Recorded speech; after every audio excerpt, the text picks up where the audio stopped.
bentangkan dalam sesi ini adalah 5 adab yang perlu dilakukan sebelum melakukan bacaan dan proses memahami Al-Quran yang dibaca.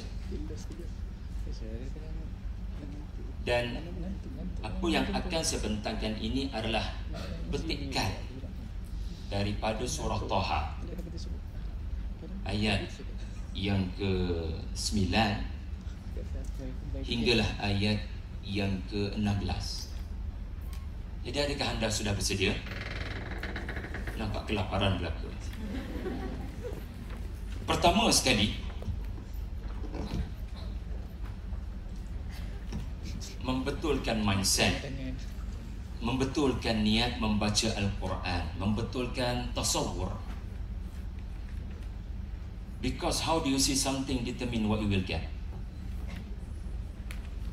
Ada orang membaca Al-Quran hanya semata-mata mahu memenangi hadiah yang ditawarkan. Ada yang membaca Al-Quran kerana diperintahkan oleh ibu dan ayahnya. Ada yang membaca Al-Quran kerana malam Jumaat, maka dibacakanlah Al-Quran. Ada yang membaca Al-Quran untuk merawat sakit. Ada yang membaca Al-Quran untuk mendapatkan barang yang hilang. Anda pula bagaimana ya? Apa tujuan sebenarnya anda membaca Al-Quran? Mari kita bincang bersama-sama. Mindset bermakna apa yang seharusnya ada dalam fikiran anda bila melihat Al-Quran. Adakah ia hanya untuk mengatasi masalah-masalah keduniaan, atau ada mindset yang lebih besar daripada itu yang perlu kita adakan? Yang kedua, yang kedua, meyakini setiap ayat itu ditujukan kepada kita dan bukan orang lain. Kerana Allah menciptakan kita dengan teliti dan sempurna.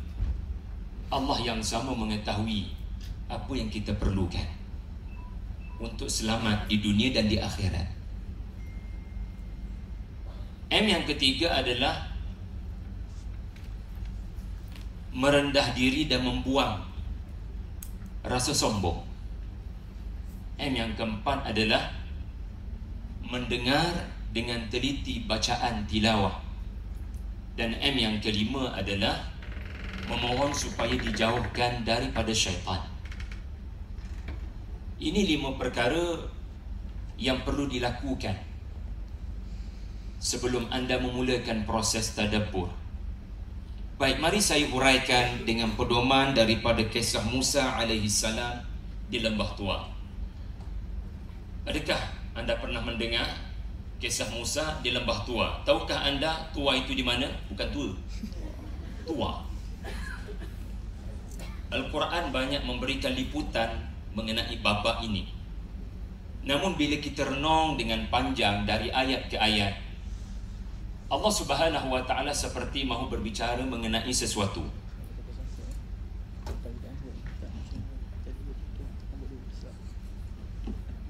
Bismillahirrahmanirrahim. Wa hal ataka hadithu Musa? Dan adakah telah sampai kepadamu Muhammad sallallahu alaihi wasallam kisah berita Musa? Idh ra'a nara faqala li ahlihim kuthu inni anastu nara la'alli atikum minha biqabasin. Sama tu laser pointer. La'alli atikum minha biqabasin aw ajidu 'ala an-nari huda. Ketika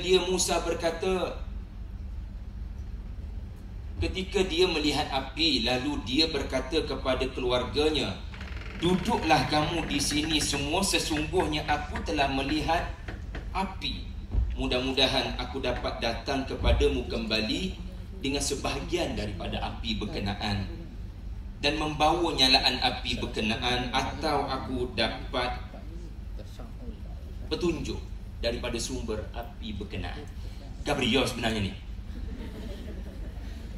Bila kita nak baca Quran, Cuba letakkan diri anda di tempat Musa. Musa membawa keluarga mahu pulang ke Mesir dari Madian. Musafir itu siang dan malam perjalanan berhari-hari kerana ratusan kilometer, sila rujuk Google Map. Dan Allah takdirkan di waktu malam itu gelap gelita, tiada bintang. Maka obor menemani perjalanan. Allah takdirkan lagi obor terpadam akibat tiupan angin yang kuat. Lalu apa yang berlaku bila api obor Musa selaku pemimpin perjalanan terpadam? Akhirnya Musa meraba-raba dalam kegelapan bersama dengan keluarganya. Dan perlu diingat, malam ini malam yang sangat sejuk. Dan mereka sudah bermusafir jauh perjalanan, mereka sudah berada dalam keadaan lapar. Jadi dalam keadaan pertama gelap, kedua sejuk, ketiga lapar, maka beritahu saya apa yang diperlukan oleh orang yang pertama, iaitulah dalam kegelapan. Dia memerlukan cahaya yang memberikan petunjuk perjalanan.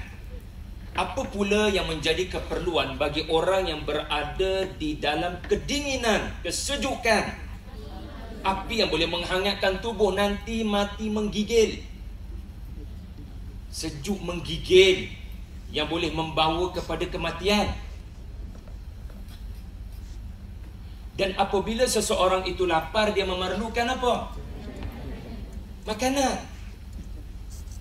Pendek kata, Allah memulakan babak Musa yang melihat api tidak sebagaimana anda melihat api. Saudara-saudari, kalau ternampak api di Tahfiz ni, apa perasaanmu? So what? Just api buat bakar makanan, kejap lagi nak makan. Api dapur gas. Kerana anda tidak berada di malam hari, anda tidak berada dalam cuaca yang sejuk. Anda tengok tepi jalan, ada orang tengah bakar sampah, anda nampak api. Ada sebarang perasaan? Anda tidak menghargai apa yang sedang berlaku sebab anda tidak berada dalam kegelapan. Bagi orang yang sedang berada dalam kegelapan malam, api yang turun tiba-tiba jatuh mendarat di atas gunung tinggi, it is everything. It is everything. Betul tak? Itulah segala-galanya untuk saya. Kerana aku dalam kegelapan blackout, cahaya itu akan membantu perjalanan cahaya apa? Nak pergi cucuk api dekat obor ni supaya obor tu nyala, lalu kita boleh jalan semula. Boleh faham? Okey, bagi seorang yang melihat api, orang yang sama, Musa namanya, dia sedang berada dalam kesejukan menggigil. Tiba-tiba nampak api, dia lebih lagi menghargai. Kerana baginya api itu akan menyebabkan dia sekeluarga dapat menghangatkan tubuh. Anda melihat api dalam keadaan panas, mana menghargainya? Dan sekarang anda melihat api dalam keadaan kenyang. Anda tidak akan menghargai setiap orang yang menyalakan api. Poin ibrah daripada kisah Musa ini adalah penghargaan. Saudara-saudari, ramai orang faham Quran tapi tidak menghargai Quran. Anda akan mempertahankan sesuatu yang berharga. Anda akan hanya mempertahankan sesuatu yang berharga.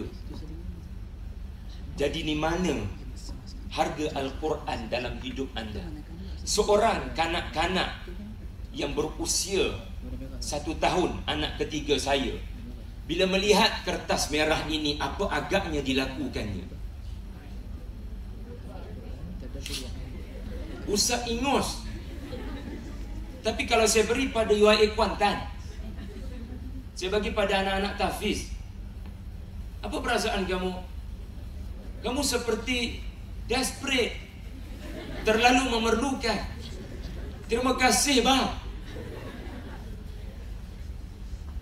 saya berpuasa dah seminggu, tak ada duit. Ini adalah segala-galanya. How do you see something determine what you will get? Ini bukan sebarangan ucapan. Ini bukan sebarangan buku. Malanglah sesetengah manusia menganggap Ini buku sains. Ya benar, di dalamnya terkandung sains. Tapi sains bukan matlamat buku ini turun. Ini buku sejarah. Ya benar, 1/4 buku ini terkandung di dalamnya sejarah. Tetapi untuk menceritakan tentang manusia di masa lampau, sekadar menceritakan tentang manusia di masa lampau, itu bukan tujuan Al-Quran diturunkan. Al-Quran mempergunakan kisah orang-orang terdahulu untuk menegur pembaca Quran. Akhirnya yang menjadi sasaran adalah kita. Ini bukan buku perubatan, tetapi benar di dalamnya penuh dengan ayat-ayat yang menjadikan anda saintis dalam bidang perubatan. Ini adalah kalam Tuhan, bukan kalam manusia. Dari huruf sampailah kepada surah, semuanya sempurna tanpa cacat dan celah. Alangkah beruntungnya orang-orang yang memerhatikan dengan mendalam. Betapa setiap yang ada di dalam Al-Quran ini boleh memberikan petunjuk bagi mereka yang berada dalam kegelapan satu, memberikan kehangatan kepada mereka yang berada dalam kesejukan, memberikan makanan kepada mereka yang berada dalam kebuluran, menghargai Al-Quran sebagai sumber kepada segala permasalahan. Yang kedua,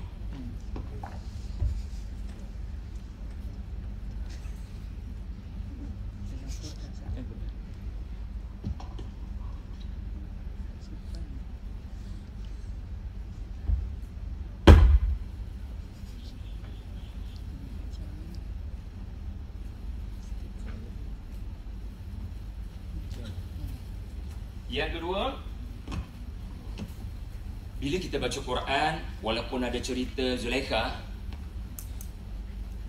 kita kena ingat ayat itu tuju pada kita. Dalam Al-Quran ada cerita Firaun. Takkanlah Quran nak cerita pasal orang dah mati.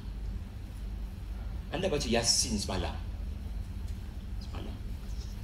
Mari. Liyundira man kana maitan, liyundira man kana hayyan.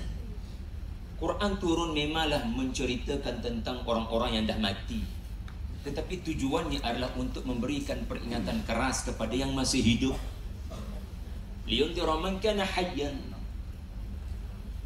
Jadi ingat, setiap ayat di dalam Al-Quran ada kaitan dengan kita.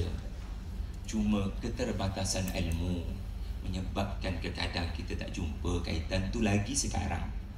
Tetapi barangkali di masa-masa mendatang, bergantung pada kekerapan berguru, bergantung kepada guru mana yang dirujuk, bergantung pada karya tafsir mana yang dibaca, dan bergantung pada upaya memahami kalam Tuhan.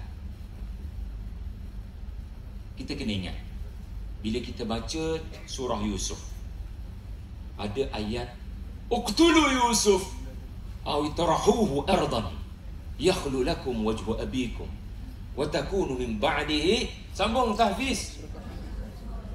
Tahfiz panjang. Wa takunu min ba'dihi, bunuhlah Yusuf itu atau humban di tepi jalan, supaya ayah hanya memberikan perhatian kepada kamu-kamu semua dan bukan lagi kepada Yusuf dan adiknya, dan kita semua akan kembali menjadi saleh selepas melakukannya.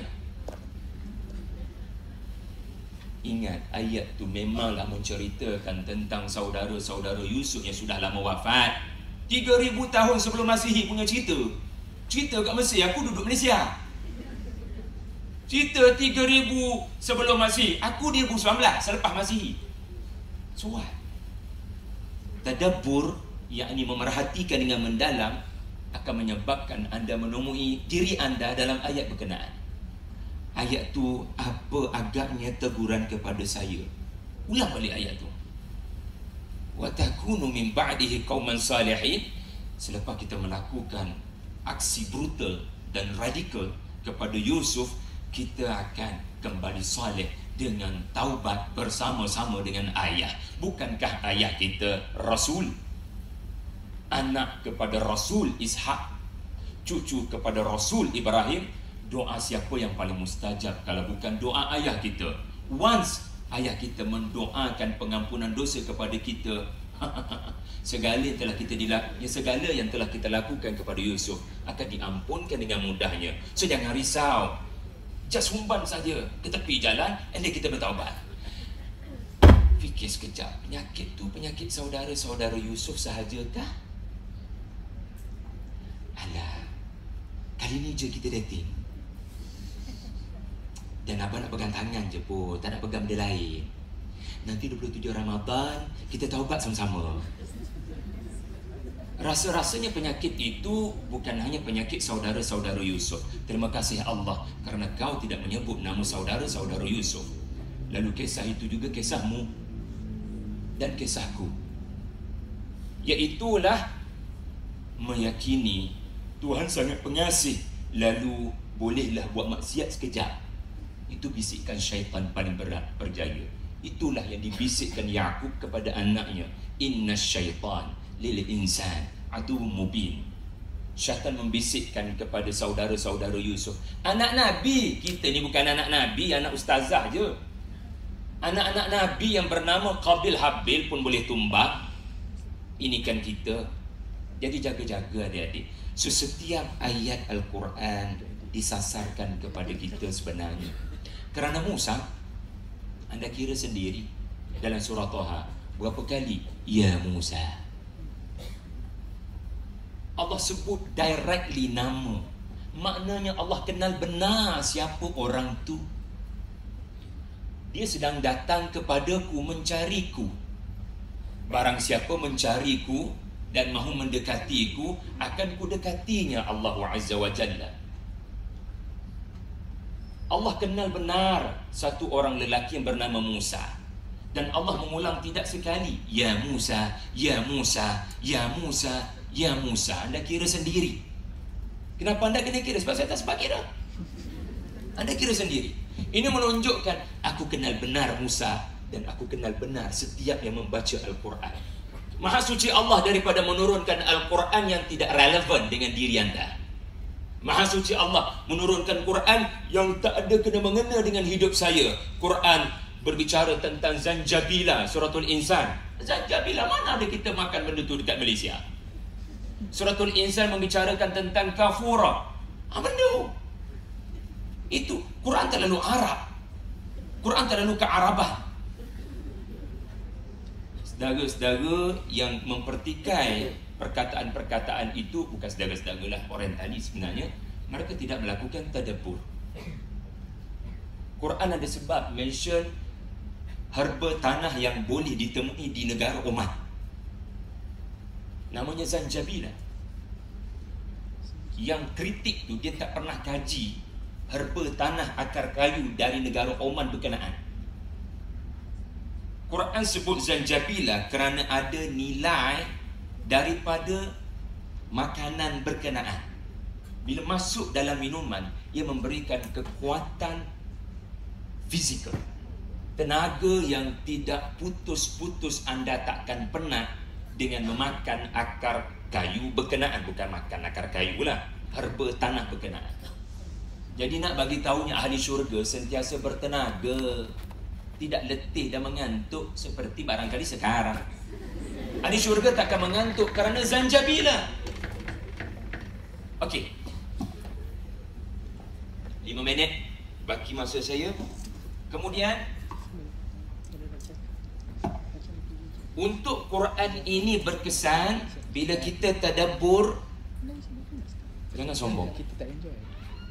Sebab ada orang kata, saya tak nak dengar kuliah ustaz tu, sebab ustaz tu nak bagi kuliah pasal suratul Fatihah. Aku tahu dah tafsirnya, aku baca dah, aku dengar dah Dr. Azrul ceramah pasal suratul Fatihah, dan sekarang Ustaz Syahri nak ceramah. Tak nak, dah dengar dah. Jangan sombong. Quran bukan ucapan makhluk.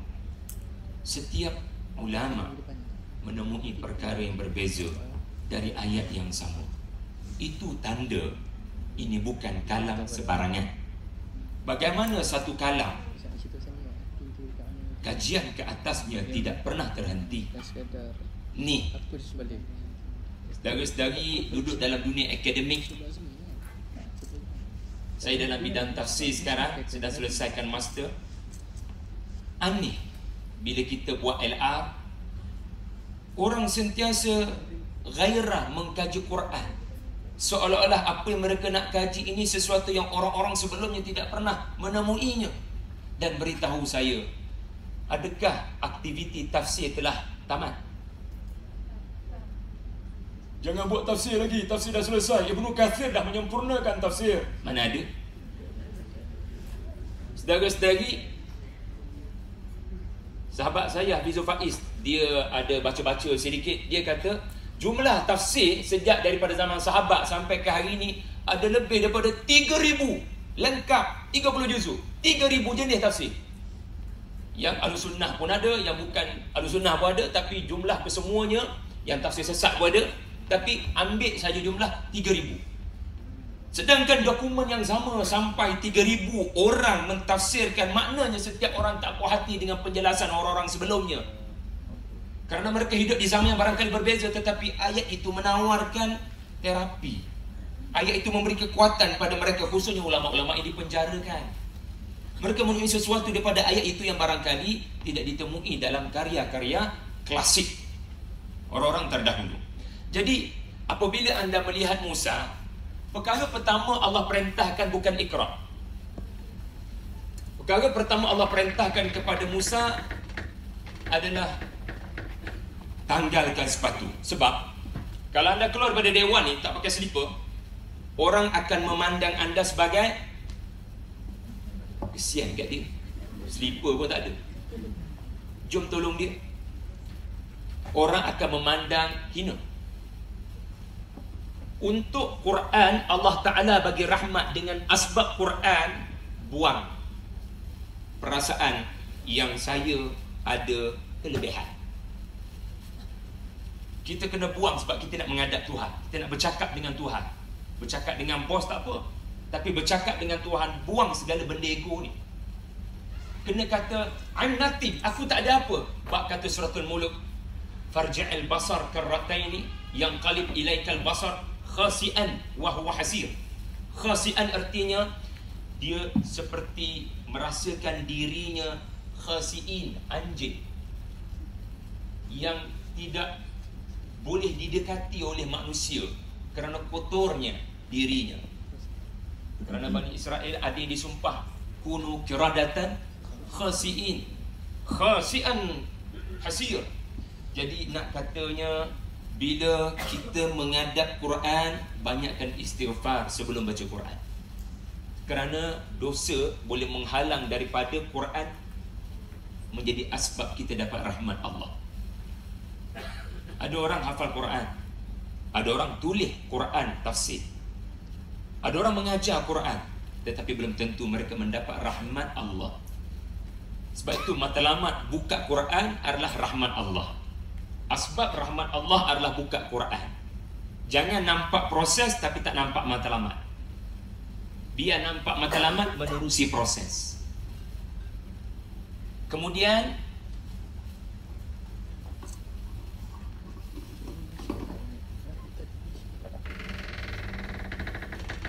kalau boleh, sebelum kita menyelami sesuatu ayat, dengar dulu. Saya suka YouTube Omar Hisham Al-Arabi. Kalau kita dengar tu boleh menangis ya, walaupun kurang memahami lagi makna ayat-ayat berkenaan. Tuan-tuan, mukjizat Quran ni kadang bukan sekadar makna ayat berkenaan. Mukjizatnya juga adalah pada anda mendengar itu sahaja, dengan taranumnya, dengan bacaan yang merdu sahaja, anda barangkali tidak faham apa yang dikandung oleh ucapan ini, tetapi mendengarnya sahaja seperti anda mendengar muzik yang tidak pernah anda dengar muzik merdu itu selama ini.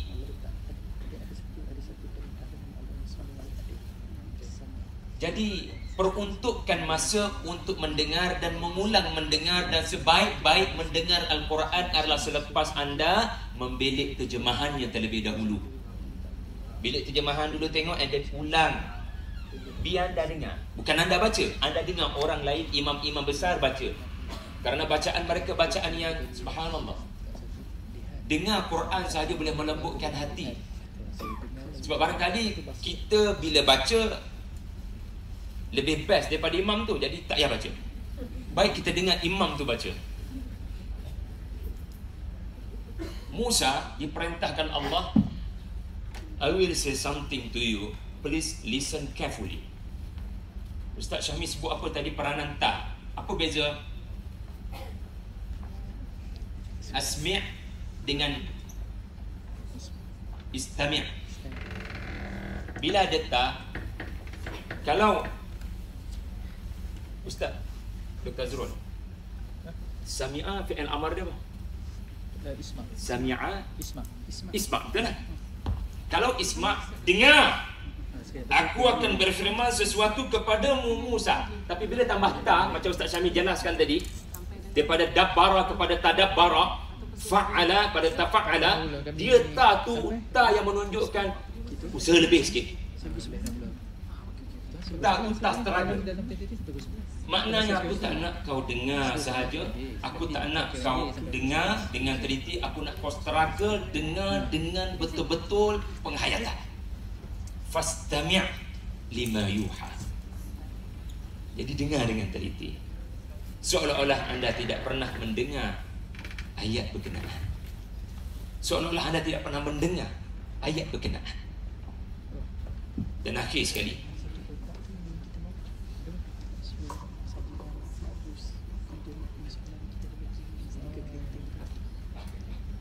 baca isti'adah. A'udzubillahi minasyaitanir rajim. Sebab syaitan telah mengganggu murid Musa dalam suratul Kahfi. Anda tahu kan ceritanya kan? Sepatutnya di lokasi itu Musa dan muridnya akan bertemu dengan seseorang yang diberikan Allah rahmat. Fawajada 'abdan min 'ibadina atainahu rahmatan min indina. Tetapi syaitan punya operasi, dia akan lupakan anda daripada rahmat. Sebab itu murid ini terlupa nak bagi tahu gurunya, ikan dalam bakul yang kita bawa sebagai bekal sudah hilang. Kerana syaitan akan berusaha untuk menjauhkan anda daripada rahmat. Baca Quran, tapi tidak pernah rasa rahmat daripada Allah. Syaitan akan lupakan anda daripada kepentingan untuk meminta rahmat daripada Allah. Mustafa Muslim, seorang doktor, profesor masih hidup lagi sekarang, dia berkata, isti'adah mestilah disebutkan olehmu kerana syaitan akan mengganggu pembaca Al-Quran daripada tadabbur. Ya, syaitan barangkali mengganggu juga supaya anda membaca ayat Quran dengan salah, tapi tak apa, baca je, yang penting bunyi Arab. Tak boleh. Kalau anda baca Iqra' wa rabbukal akram, anda jangan baca Iqra' wa rabbukal akram. Akram adalah lembu yang dicucuk hidung. Astaghfirullah. Ka, jangan tukar ka. 'Allama bil qalam, anda salah baca kerana terlalu Melayu. 'Allama, anda baca 'allama bil qalam. Astaghfirullah. 'Allama yang mendidik dengan kalam, anda baca 'allama yang menyakitkan dengan kalam. Astaghfirullah. Nasiyatin, Abu Jahal ditarik di nasiyah, di bahagian depan kepala. Nasiyatin kadibatin, dia adalah penjenayah yang melakukan dosa. Tiba-tiba kerana terlalu Melayu, anda memelayukan bacaan anda. Nasiyatin, itulah perempuan yang pelupa. Apa kaitan perempuan dalam cerita Abu Jahal? Astaghfirullah. Jadi tuan-puan sekalian, syaitan bukan hanya mengganggu kita daripada memberikan perhatian pada tajwid. Syaitan juga akan mengganggu kita daripada tadabbur. Kerana tadabbur ini yang akan menyebabkan anda dapat merasai kasih sayang Allah, rahmat Allah. Wallahu a'lam. Kita jumpa lagi di masa akan datang.